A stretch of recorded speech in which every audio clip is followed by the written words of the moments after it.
la ville aurait visiblement déboursé plus de 22 000 € pour le pot de départ à la retraite de ce DGS. À Sevran, les agents qui ont donc un revenu faible doivent payer eux-mêmes leur pot de départ, mais la ville dépense plus de 22 000 € pour un agent touchant probablement plus de 6 000 € par mois. Sachez que vos impôts servent à payer en partie ces fêtes privées organisées au profit d'un petit groupe de personnes. C'est bien sous l'égide de ce directeur général des services que la ville a déjà dû débourser plus d'1 demi-million d'euros suite à un problème de déclaration des personnes en situation de handicap au sein du personnel communal.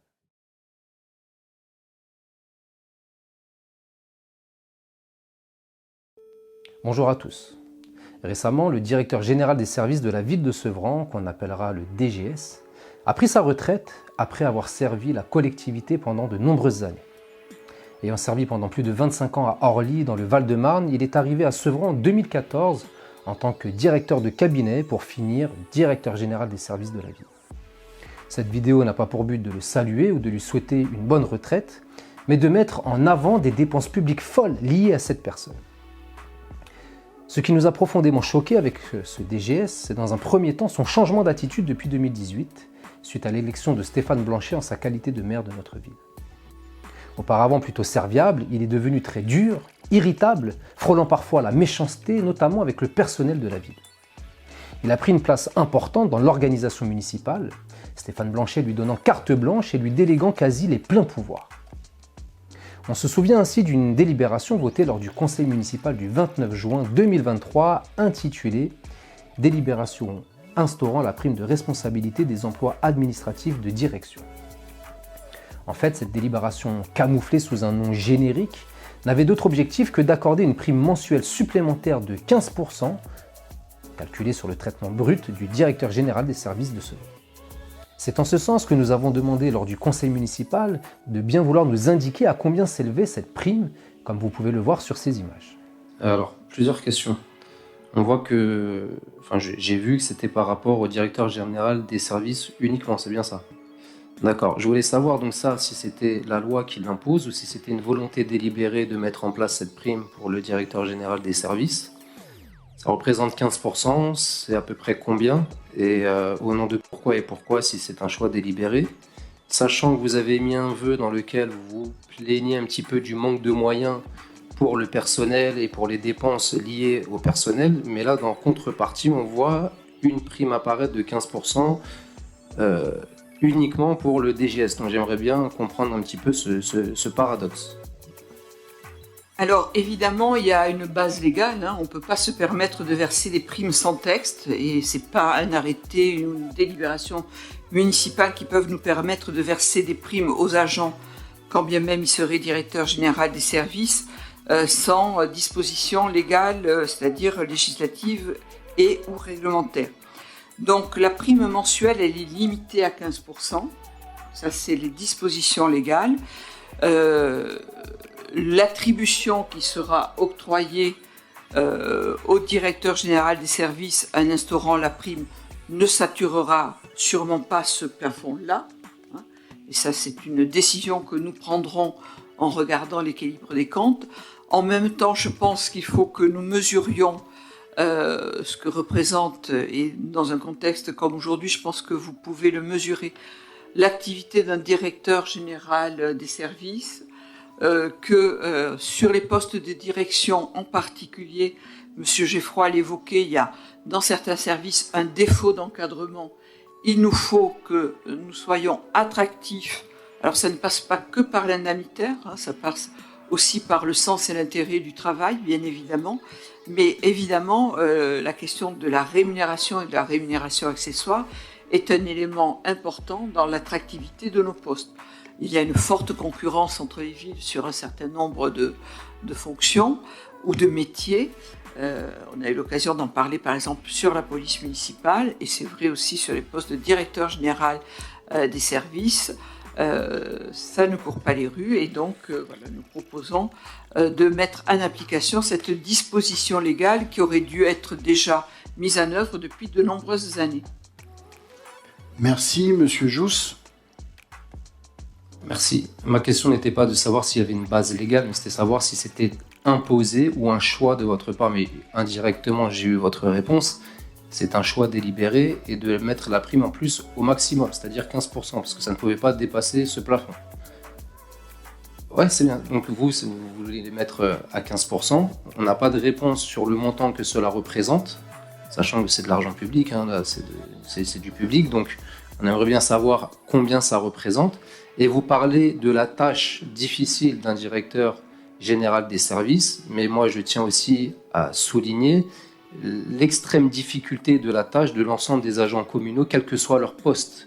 Il y a des métiers très difficiles, il y a des métiers très contraignants. Visiblement, Madame Bernex n'est pas intéressée par ce que je lui dis. Non. Bah non, Ça, on vous écoute. Non. C'est difficile d'écouter quand on parle derrière soi. C'est très difficile, à moins que vous ayez un... Écoutez. D'accord. Donc, c'est pour ça que, encore une fois, ce paradoxe, on fait un vœu en se plaignant des moyens alloués pour les dépenses du personnel, mais d'un autre côté, on octroie délibérément une prime de 15% au directeur général des services. Comment expliquer ce paradoxe ? Et par ailleurs, par rapport aux questions de montant, je ne vous donnerai pas de montant, puisque c'est 15% du traitement indiciaire de l'agent. Donc si demain on change de directeur général de service, si on en prend un plus jeune ou un qui a un grade supérieur, on n'aura pas le même montant de la prime visée par cette délibération. Malgré l'insistance des élus d'opposition, Madame Bernex n'a jamais voulu indiquer le montant représenté par ces 15%. Partons sur la base d'environ 6 000 €, car la majorité a refusé de nous produire une information pourtant publique s'agissant des deniers du contribuable.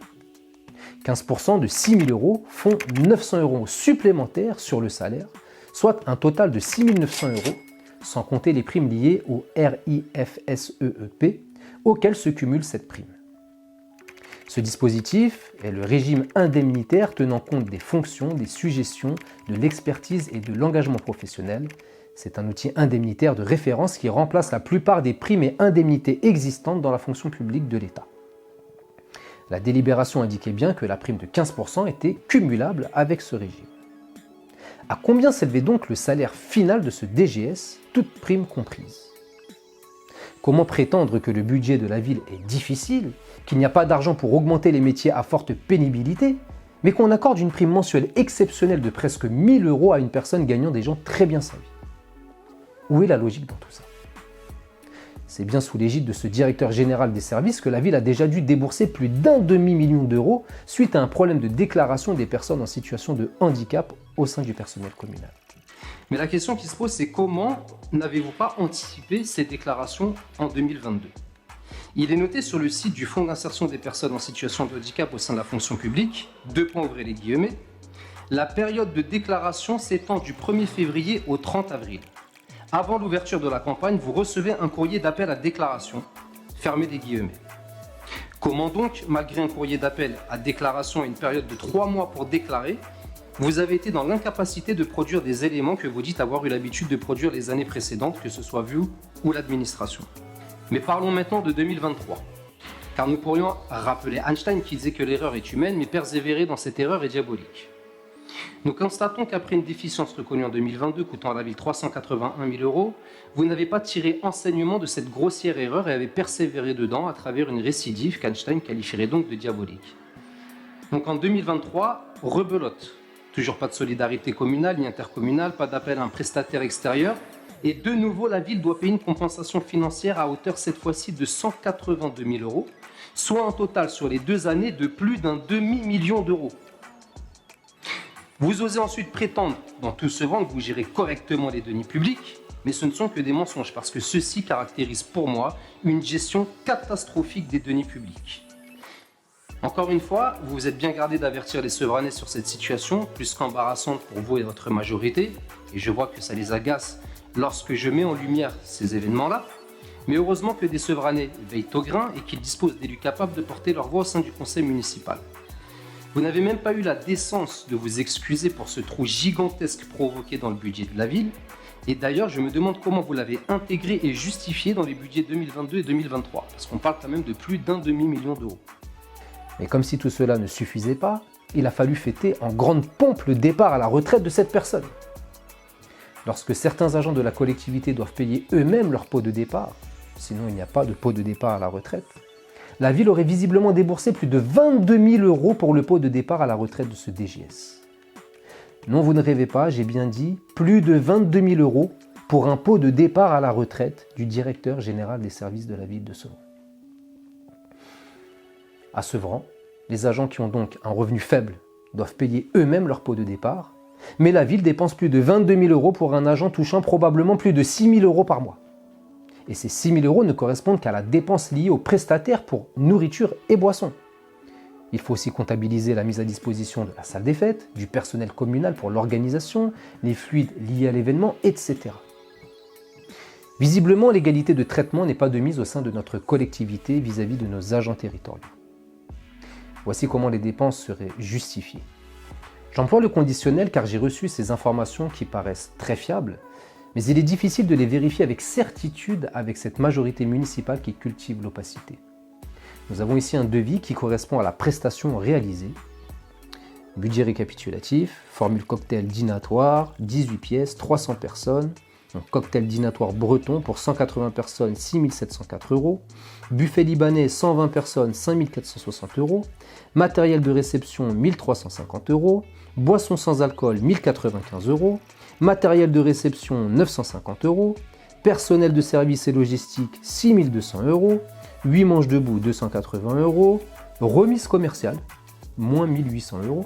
Pour un total hors taxe de 20 239 €. Pour un total TTC de 22 262,90 €. Plus de 22 000 € pour un pot de départ à la retraite, alors que certaines associations, ou même le service jeunesse de la ville, ont été amputés de sommes à peu près équivalentes, sommes qui servaient à emmener en voyage des jeunes sevranais en difficulté.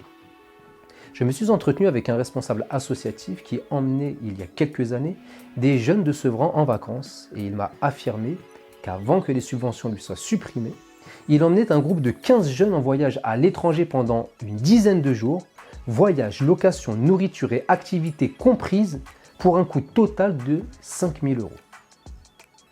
Avec plus de 22 000 €, c'est une soixantaine d'enfants qui auraient pu partir en voyage, en vacances.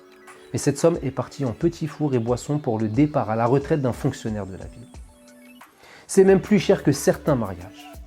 Une gabegie inacceptable qui démontre une nouvelle fois le mépris qu'a une grande partie de cette majorité municipale pour les citoyens que nous sommes. Sachez que vos impôts servent à payer en partie ces fêtes privées organisées au profit d'un petit groupe de personnes qui profitent du contribuable pour vivre dans l'opulence et se faire plaisir sur notre dos. Je ne sais pas comment cela est possible. Notre ville va décidément très mal. Et Madame Bernex a osé, lors du dernier conseil municipal, nous annoncer que le budget 2025 serait très difficile. Mais avec des dépenses telles que celle-ci, il n'y a rien de très surprenant finalement. Je dois dire que je ne sais pas ce que va nous réserver le budget 2025, mais ça n'annonce pas forcément joyeux pour les collectivités territoriales, que nous avons constaté déjà depuis plusieurs mois la très grande difficulté à voir les subventions qui nous avaient été accordées notifiées et encore plus à nous les voir financées, mandatées auprès de nous. Donc il nous faut vraiment aller à la pêche aux subventions et c'est un exercice qui n'est pas tout à fait simple actuellement auprès de certains financeurs institutionnels. Nous connaissons tous les responsables de cette dérive qui nuit de plus en plus à de nombreux Sevranais. J'espère qu'un jour, les Sevranais que nous sommes seront capables de nous mobiliser, de nous solidariser pour mettre un terme à ces pratiques qui enfoncent notre ville chaque jour davantage dans une voie sans issue. Cessons de nous diviser, de nous laisser diviser pour quelques intérêts personnels et pensons à l'avenir de notre ville de manière collective. Sevran est une ville à fort potentiel, mais il est mal utilisé et donc loin d'être optimisé. N'hésitez donc pas à nous contacter pour apporter votre pierre à l'édifice d'une construction communale qui améliorera la protection et l'émancipation de notre population si riche et diversifiée. À bientôt.